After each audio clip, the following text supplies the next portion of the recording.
84, versículo de número 6. Aqui ele fala sobre alguém que passa por um vale. Quando nós reportamos sobre vale, nós falamos sobre situações muito difíceis. Abriram Salmos 84, 6, que passando pelo vale de Baca, faz dele uma fonte. A chuva também enche os tanques. Podemos assentar.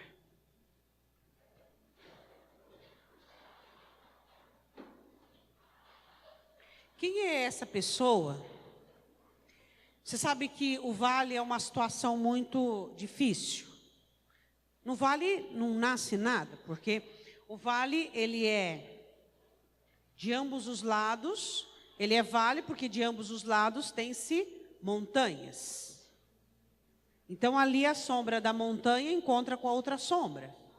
Então, mesmo quando existe muito sol e está de dia, mesmo quando existe muito sol e está de dia, no vale está escuro. Você sabia que existem algumas pessoas hoje que para ela está muito claro todas as coisas e para outras pessoas está escuro? Quando passamos pelo vale, e Baca significa pranto, quando passamos pelo vale de Baca, onde as montanhas elas formam dois paredões enormes, por isso se chama de vale, e ali não pega sol, e as plantas precisam de sol para viver. Então, no vale não nasce quase nada. Quase nada. E até nós, quando nós dizemos a rosa de Saron, né?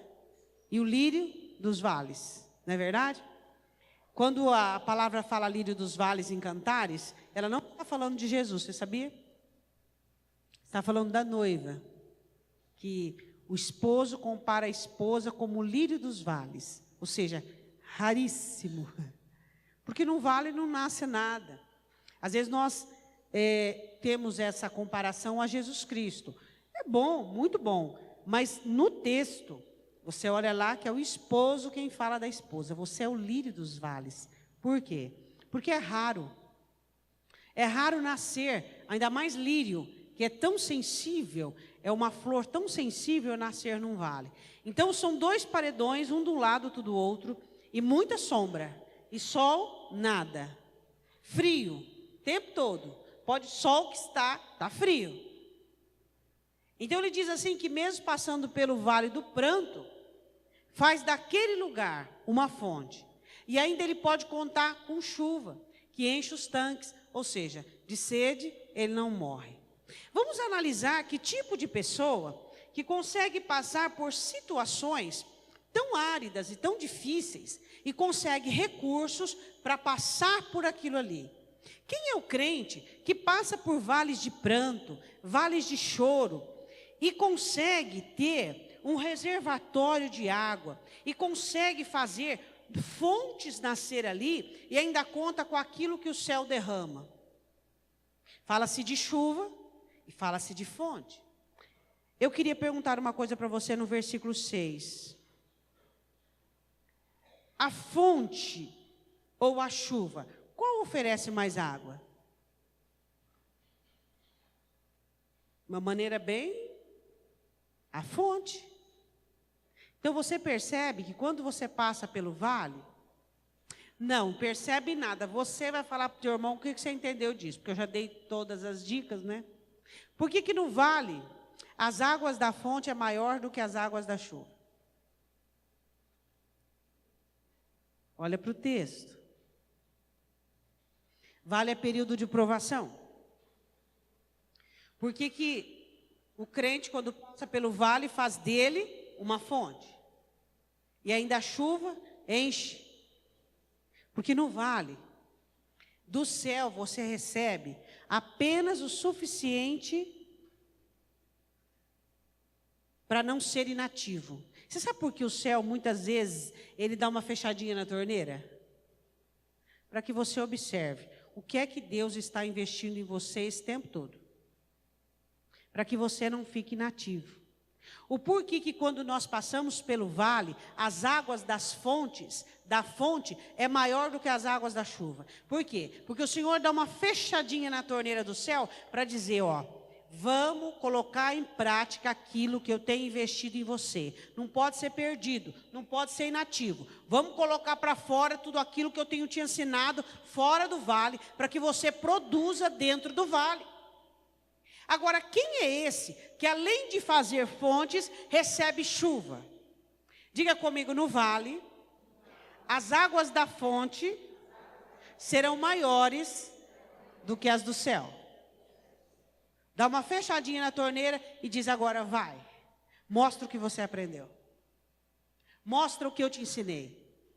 Agora é hora de você ser um discípulo. Agora é hora de você fazer valer. Andando, semeando e chorando. Agora é hora de você confiar que todas as coisas contribuem para o bem daqueles que me amam. Agora é hora de você entender que junto com a tribulação eu te dou escape. Agora é hora de você fazer prova de mim. Por isso que a torneira do céu dá uma diminuída. Por quê? Porque você está passando por um vale. E ali a maior abundância de águas é aquelas que estão aqui dentro. Aquelas que foram postas aqui dentro.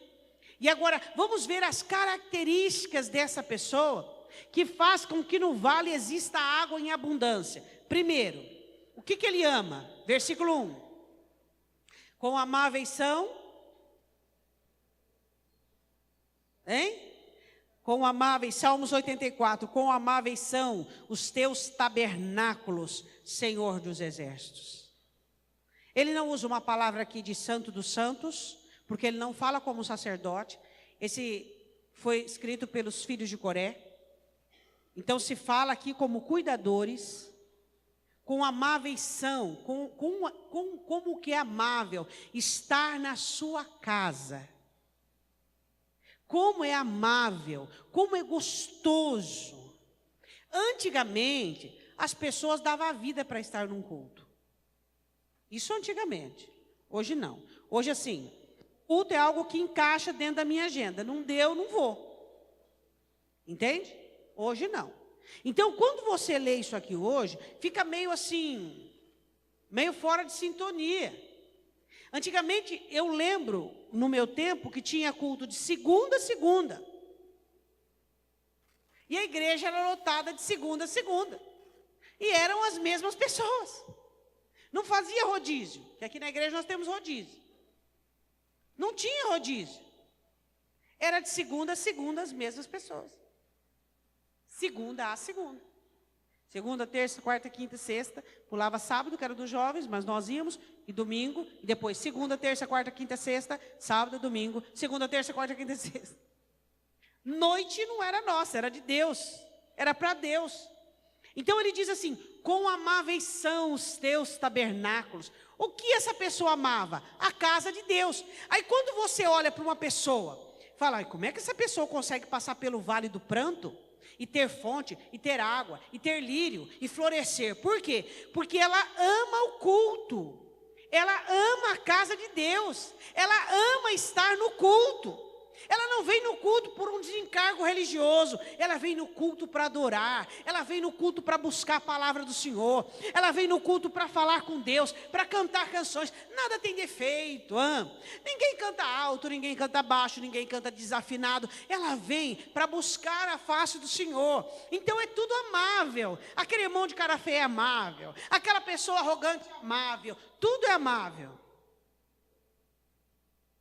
As pessoas que passam pelos vales de pranto com perfeição. São pessoas que amam culto. Segundo, o que essa pessoa deseja? O que ela mais deseja na vida? Versículo de número 2. A minha alma está desejosa e desfalece pelo santo dos santos. É isso? É isso que está escrito? Nem isso ele não ambicionava. Ele não dizia, não, Deus, eu não estou querendo ser um sumo sacerdote, não, e estar lá bem, não. Eu só quero estar nos átrios, eu só quero a tua presença, eu só quero estar diante de ti. A minha alma é apaixonada, desejosa. ela diz assim, ó, ele diz, a minha alma está desejosa e desfalece. Você sabe o que é uma alma desfalecer pela presença de Deus? Diga, se a minha alma não desfalecer pela presença de Deus, ela certamente vai desfalecer. Onde? Diante das dificuldades. As pessoas que elas não sentem a alma ser apertada, desfalecer, aquela situação de desespero por Deus, aquela situação no altar dele, de desespero pela presença dele, o que vai acontecer quando essa pessoa estiver diante dos problemas? A alma que nunca experimentou um desfalecimento diante da grandeza do Senhor, diante dos problemas, ela vai o quê? Ela vai minguar, ela vai desfalecer. Quem são aqueles? Salmos 84, que passando pelo vale de Baca, faz dele uma fonte, e ainda vem chuva e enche os tanques. São aqueles que amam os cultos. Segundo, são aqueles que desfalecem a alma pela presença de Deus. São aqueles que necessitam desesperadamente. Eu queria te perguntar uma coisa para você: qual é o seu desespero? Crente tem desespero. Você olha para o crente é desesperado. Crente tem um desespero, todo crente tem um desespero. O desespero dele é a paixão que ele tem, ele é apaixonado. Você reconhece um jovem apaixonado? Só fala naquilo, não é verdade? Nós temos desespero pela presença dele. A minha alma está desejosa, a minha alma desfalece pelos átrios, versículo de número 2. Aí ele diz assim: o meu coração e a minha carne clamam pelo Deus vivo. É visível, não é só sentimentos, mas é o âmago da minha alma. Clama pelo Deus vivo.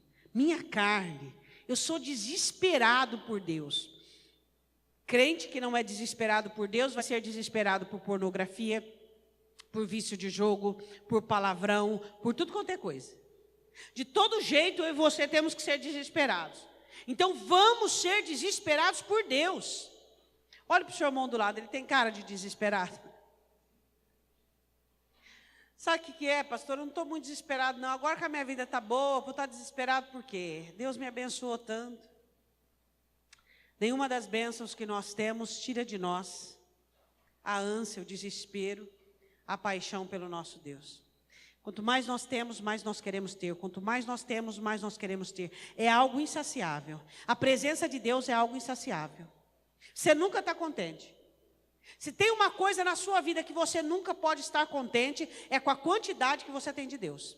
Quanto mais a coisa fica difícil, mais você fica arrojado, mais você se fortalece. Por quê? Porque você ama a presença dEle. Você ama o culto.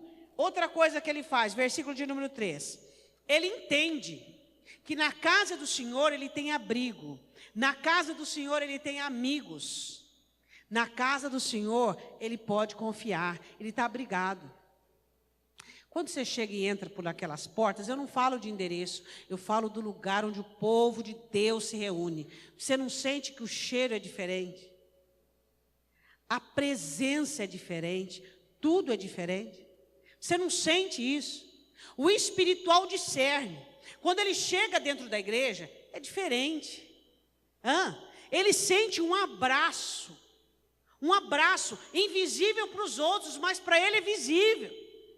Ele chega, tem gente que chega na igreja com vontade de chorar, porque ele diz: aqui eu tenho consolo, aqui eu tenho conforto, aqui eu tenho ajuda, aqui eu encontro Deus. Você sabe que existem muitas pessoas que não têm o privilégio de poder orar em casa, não têm o privilégio de poder levantar a voz e clamar. Eu lembro quando eu não podia orar em casa. Tem gente que não pode. E então ele vai fazer isso onde? Na casa do Senhor. Ele vai levantar a voz, ele vai clamar, ele vai orar. Aqui ele sente o abrigo, o aconchego, a cobertura, a proteção. Então ele diz assim no versículo de número 3: até o pardal encontrou casa. Leia aí. e a andorinha ninho para si, onde ponha os seus filhotes. E eu encontrei os teus altares, Senhor dos exércitos. Vamos ler. Até o pardal encontrou casa, e a andorinha ninho para si, onde ponha os seus filhotes, até mesmo nos teus altares, Senhor dos exércitos, Rei meu e Deus meu. Sabe, esse salmista aqui, quem sabe ele estava no templo, ele estava no átrio, e ele olhou num cantinho assim, e quem sabe ele viu um ninhozinho de um pardal ou de uma andorinha, e ele diz: Deus, até para os pássaros o seu templo abriga. Quando Jesus fala sobre os pássaros, ele diz assim: eles não semeiam, eles não colhem, e o Pai Celestial sabe de todas as necessidades deles. Não valeis mais do que os pássaros? Se os pássaros muitas vezes buscam abrigo no templo, e eu e você não vamos confiar na proteção, na preservação, no amor e na dedicação de Deus, eu e você não vamos confiar que na casa do Senhor existe esse crente que passa por vales de choro e de pranto, e fica forte, e estabelece como viverá ali dentro, porque no versículo 6 diz, Ele faz fontes. Quem é Ele? É Ele que ama o culto, é Ele que faz o quê? Ele deseja a presença de Deus, e é Ele que tem a casa do Senhor como abrigo. Você pode dizer glória a Deus? Versículo 4, bem-aventurado os que habitam em tua casa. O que ele vai fazer? Louvar-te-ão continuamente. Quem gosta de culto não murmura. Quem gosta de culto não escapa palavrão. Quem gosta de culto aprende. Bem-aventurado aqueles que habitam em tua casa. Eles vão te louvar para sempre. Amém? Você gosta de vir aos cultos? Amém? Você conhece pessoas que vêm ao culto para manter um compromisso religioso? Isso é o que mais existe hoje. Oh, meu pai, hoje eu tenho que ir na igreja, estou escalado. Oh, meu Deus, eu tenho que ir na igreja, a pastora marcou reunião. Oh, meu Deus, tinha outros planos.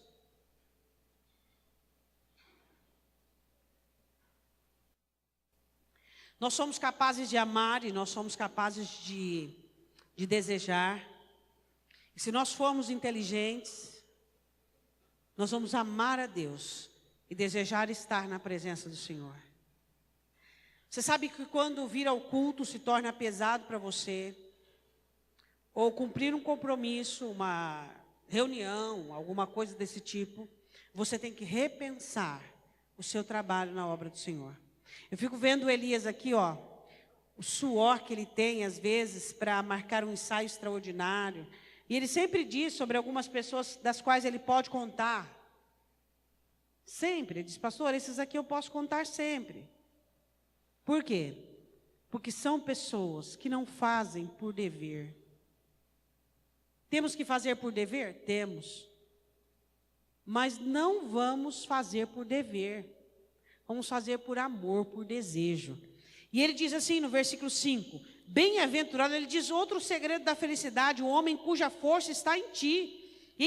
Esse versículo é maravilhoso. Em cujo coração estão os caminhos aplanados. Você sabe o que o salmista aqui quis dizer? Feliz o homem que habita em tua casa, ele vai te louvar constantemente. Feliz o homem cuja força está no Senhor. Por quê? O que ele diz aí? Feliz o homem cuja força está em ti e o coração, os caminhos estão, vamos dizer, asfaltados. Isso, asfaltados para você entender melhor. Antigamente os caminhos eram de terra e haviam caminhos que sofriam erosões por causa da chuva e eram caminhos terríveis. Tinha caminhos que faziam situações que você não passava. E ele diz assim, que existem corações que está cheio de erosão. Vieram os problemas e fez um buraco aqui. Veio a situação, fez outro buraco ali, que não dá nem para andar em cima. Ou seja, não dá para viver. Não dá para construir um plano. Não dá para construir um projeto.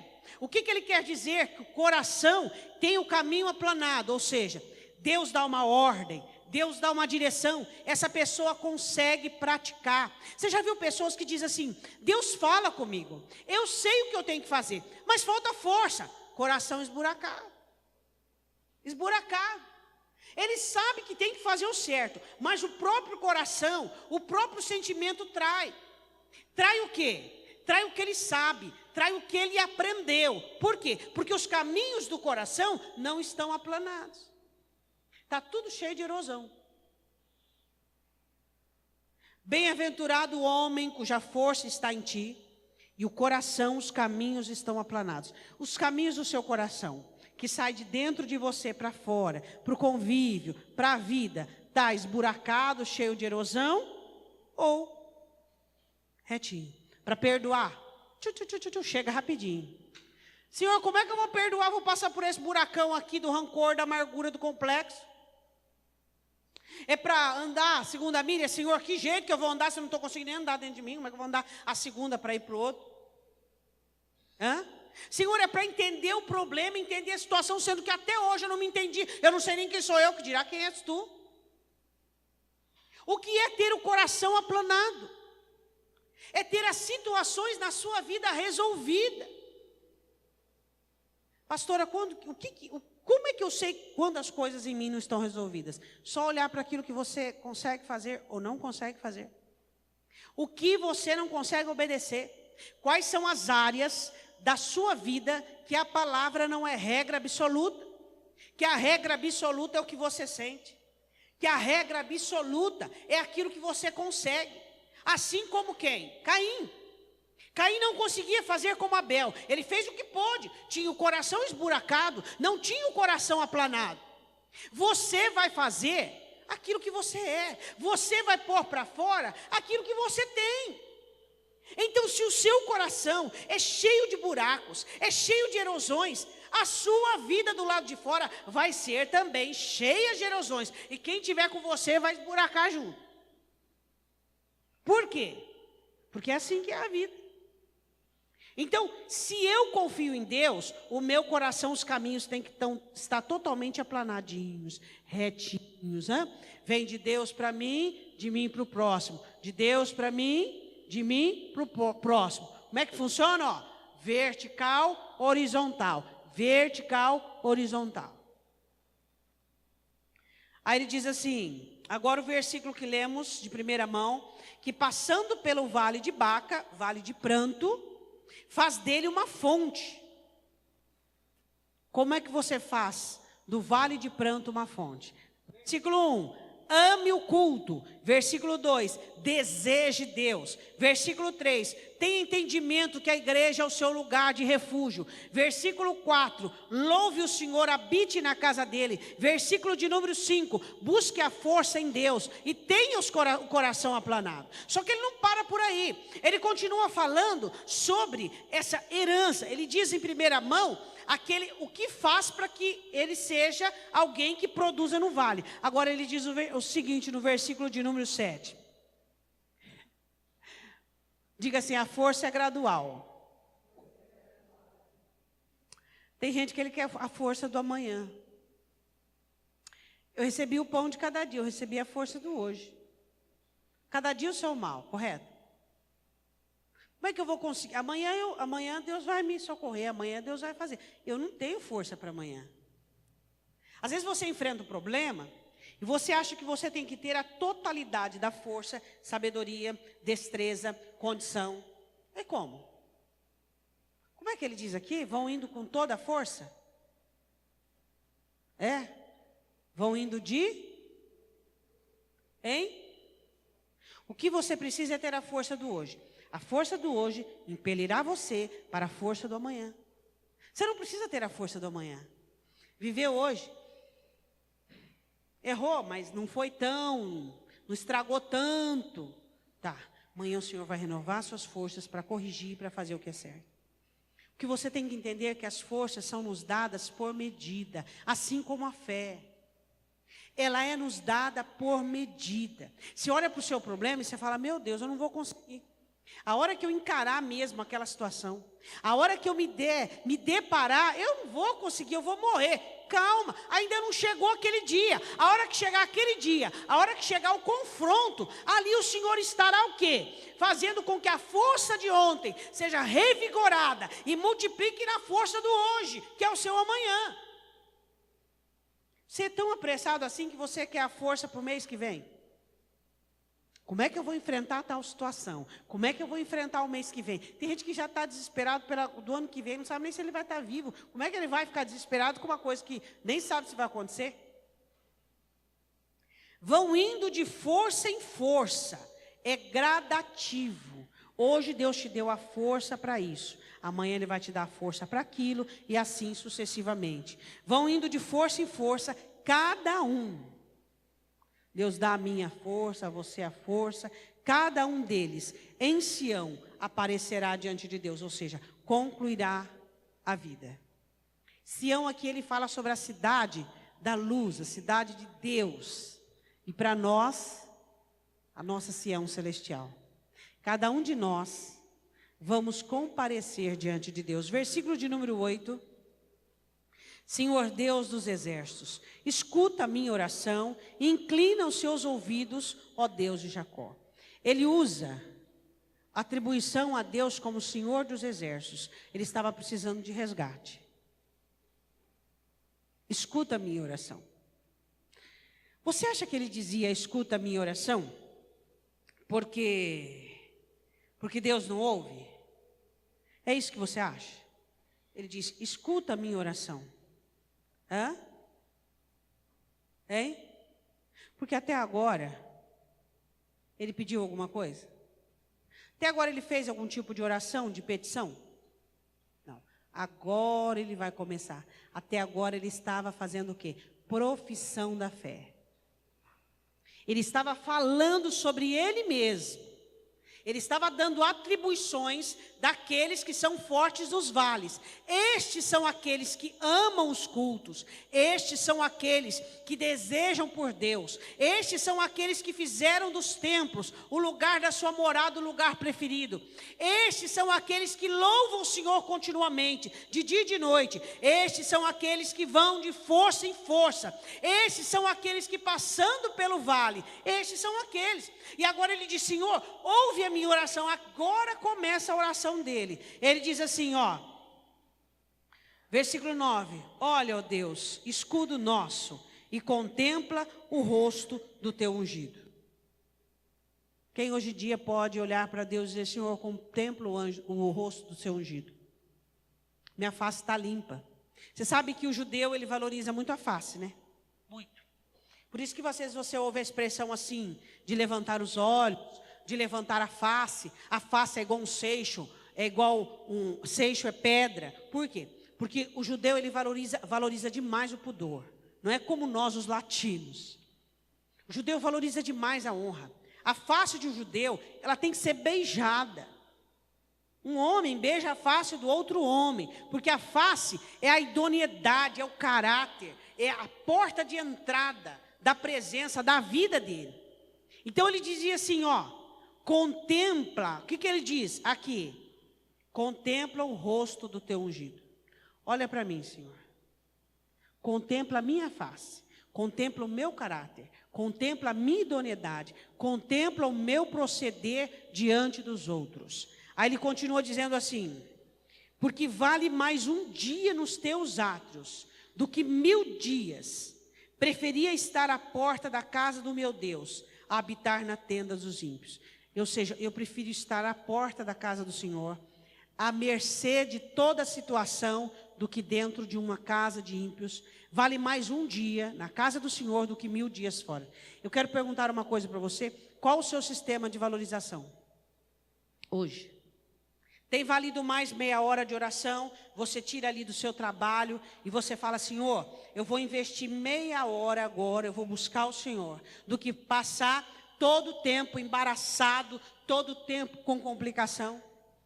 Qual era o sistema de valorização do salmista? Ele dizia, vale mais um dia na sua casa do que 1000 dias fora dela. Esse salmo fala da valorização de estar na presença de Deus, de estar nos cultos, de participar dos cultos. Hoje as pessoas trocam culto por tudo. Alguns dizem assim, eu sou igreja. Olha só que heresia. Só lê Paulo aos Coríntios. Paulo diz, ninguém é corpo sozinho. Nós somos corpo porque estamos juntos. Jesus sofreu tanto para criar a igreja, né? Para fazer comunhão, né? Para acontecer que pessoas heréticas e abduzidas venham macular isso. A Escritura ela é imutável. Imutável. A valorização da igreja. Você pode orar na sua casa, você pode buscar Deus na sua casa, mas nada equivale a você estar num culto. Ele continua dizendo assim, versículo 11, porque o Senhor Deus é um sol e escudo. Diga para o seu irmão o que o salmista quis dizer sobre isso. Sol e escudo. Porque existem algumas linguagens, assim como existem algumas características das nossas expressões, que apenas quem convive conosco consegue saber, não é verdade? Ele diz, o Senhor é sol e escudo. Ele estava falando do quê? Que o Senhor é para o dia e para a guerra. O Senhor é sol. O Senhor é aquele que me ilumina. O Senhor é aquele que me dá força. O Senhor é aquele que me sustenta durante o dia. Escudo é aquele que me protege na guerra.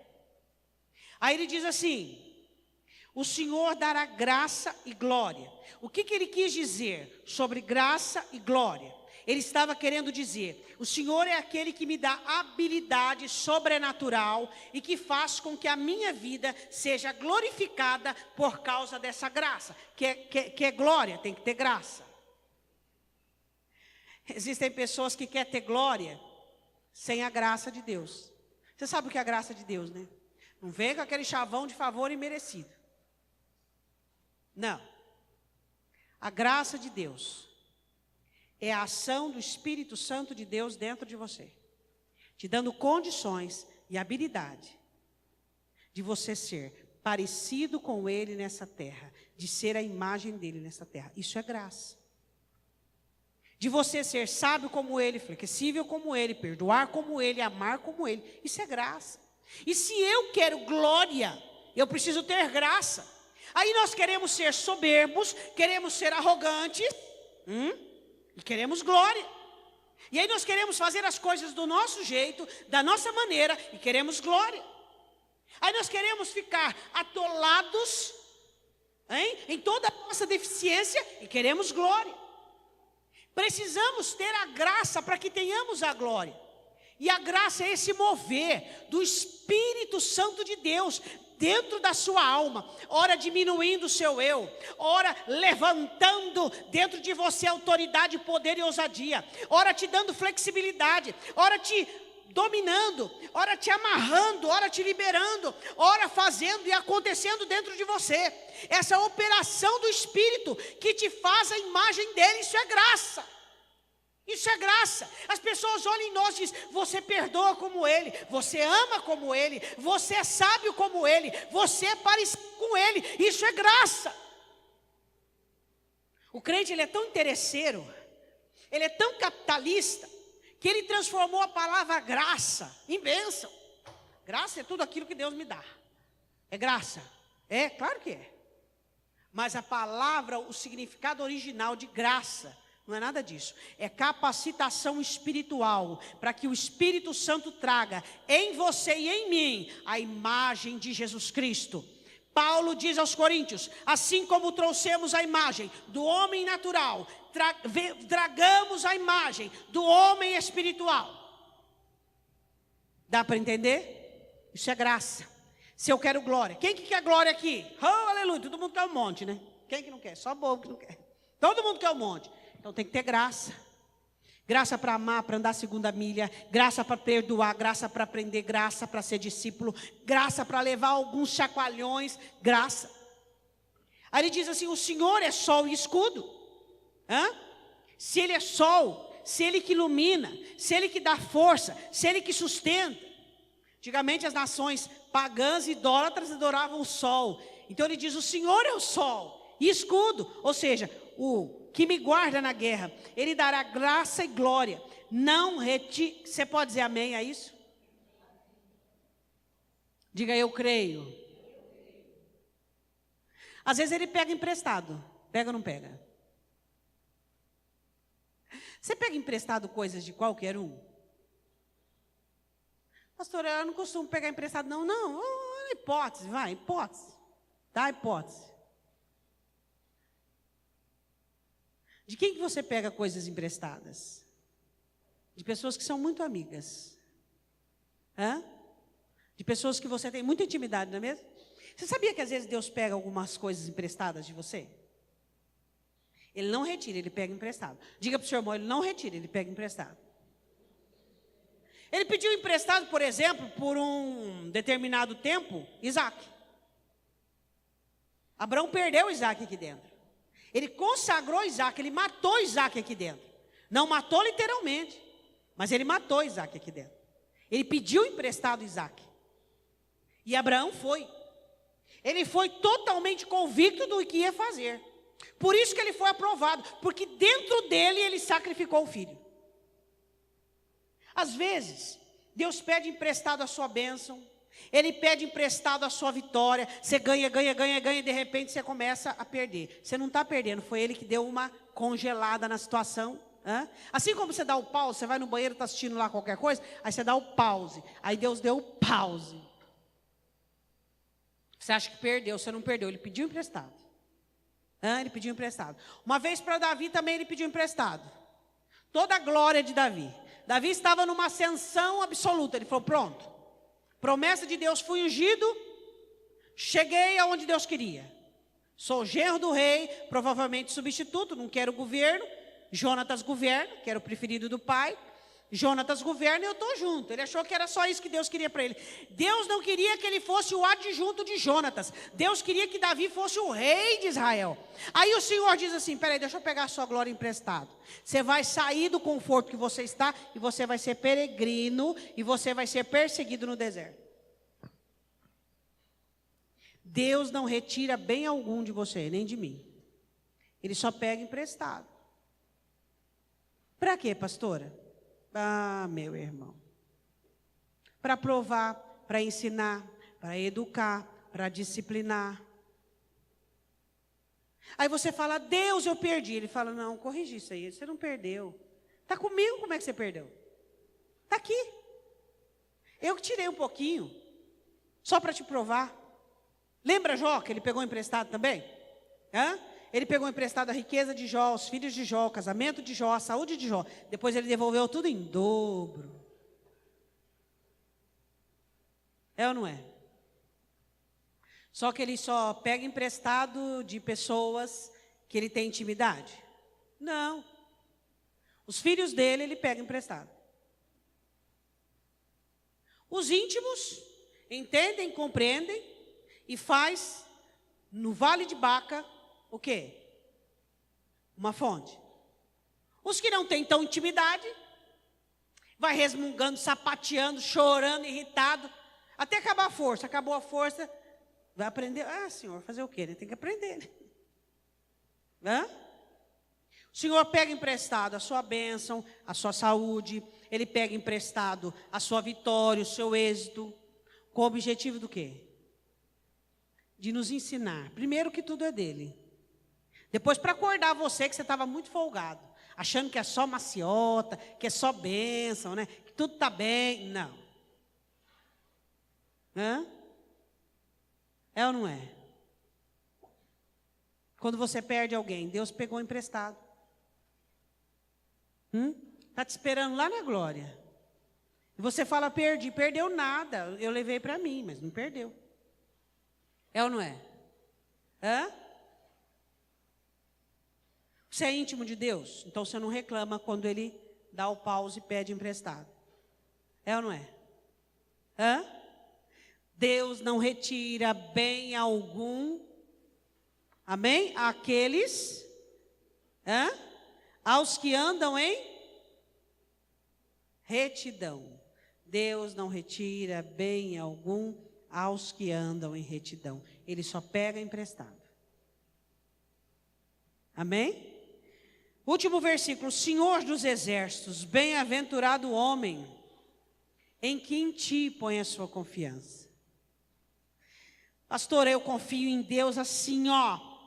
Sabe quando é que você prova a sua confiança em Deus? Quando os seus planos frustram. Quando se põe uma vírgula na sua vida.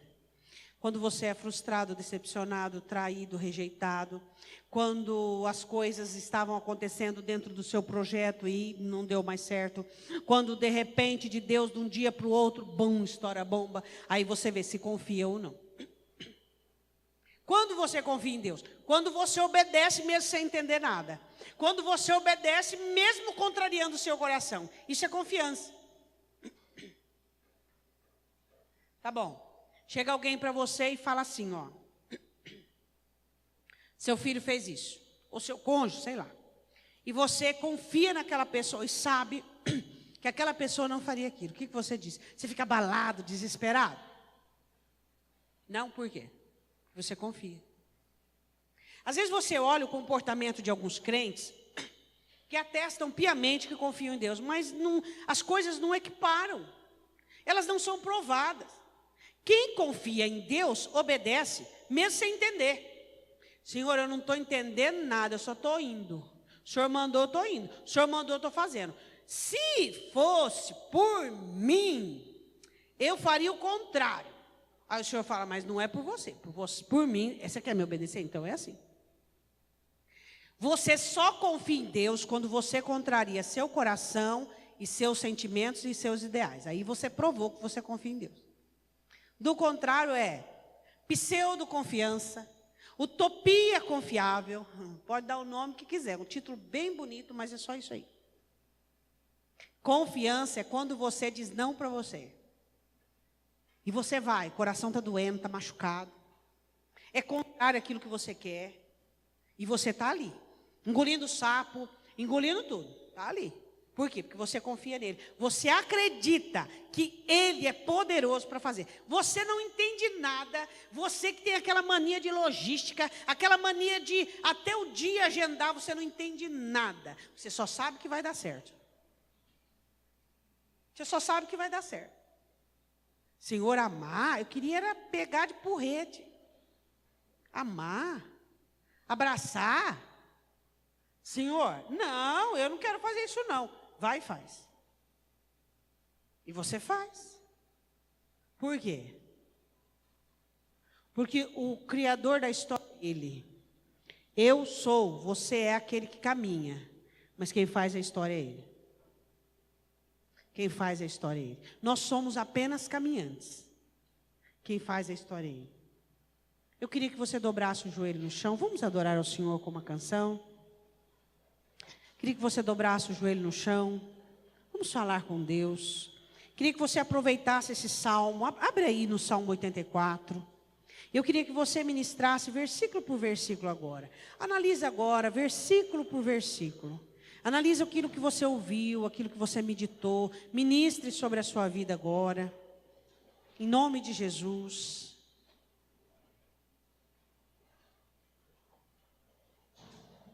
Queria que você analisasse o quanto você tem amado os cultos. Queria que você analisasse o quanto você tem desejado a presença do Senhor. Queria que você analisasse o quanto você tem entendido que a força é gradativa. Analisa isso dentro de você. Quem sabe você está passando por um vale de pranto, um vale difícil. Não deixe de vir à igreja. Satanás faz de tudo para as pessoas, quando estão passando momentos difíceis, afastarem do corpo, afastarem dos cultos. Não faça isso. O seu lugar é na casa do Senhor. O seu lugar é no templo. O seu lugar é na presença dEle. É em comunhão que nós somos mais que vencedores.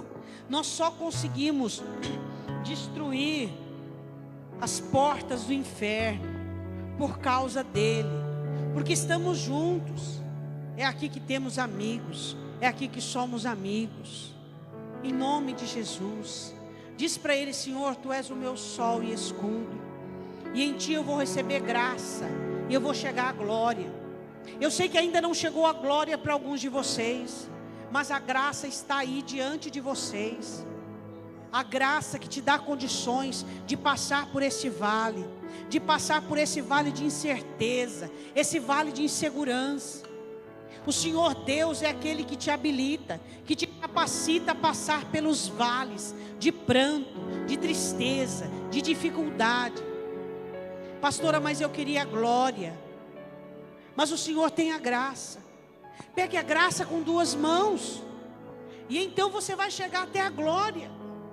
O Senhor te dá graça para amar, para perdoar, para continuar, para acreditar, para confiar, para dedicar, para determinar. Em nome de Jesus, Espírito Santo de Deus,